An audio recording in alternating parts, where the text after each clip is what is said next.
ঝিনাইদহ বিদ্যুৎ অফিসের নির্বাহী প্রকৌশলীর অনিয়মের সংবাদ সংগ্রহ করতে গিয়ে লাঞ্ছিত হয়েছে সময় সংবাদের প্রতিনিধি।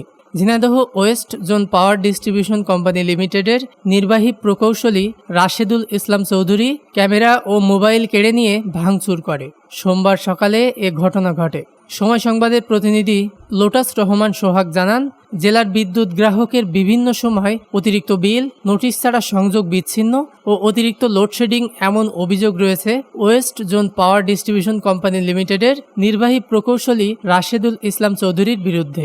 এছাড়াও গত 27 জুন রাতে সরকারি গাড়ি নির্বাহী প্রকৌশলী ব্যক্তিগত কাজে ব্যবহার করছে এমন অভিযোগে স্থানীয় সাংবাদিক তাকে ফোন করে বক্তব্য নেন।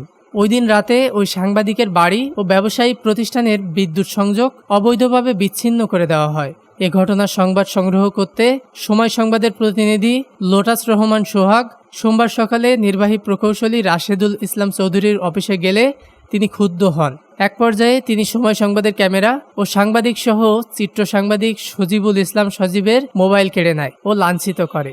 ক্যামেরা, মেমোরি কার্ড ও মোবাইল ভাঙচুর করে। খবর পেয়ে ঝিনাইদহের কর্মরত সাংবাদিকরা সেখানে গিয়ে তাকে উদ্ধার করে। পরে অফিসের সামনে নির্বাহী প্রকৌশলীর অপসারণের দাবিতে অবস্থান কর্মসূচি ও বিক্ষোভ করে। এ ঘটনার তীব্র নিন্দা জানিয়ে দ্রুত এ ঘটনার বিচার দাবি করে নির্বাহী প্রকৌশলীর অপসারণ দাবি করেছেন সাংবাদিকরা। এ ব্যাপারে নির্বাহী প্রকৌশলী রাশেদুল ইসলাম চৌধুরীর ফোনে কল দেওয়া হলে তিনি ফোন রিসিভ করেননি।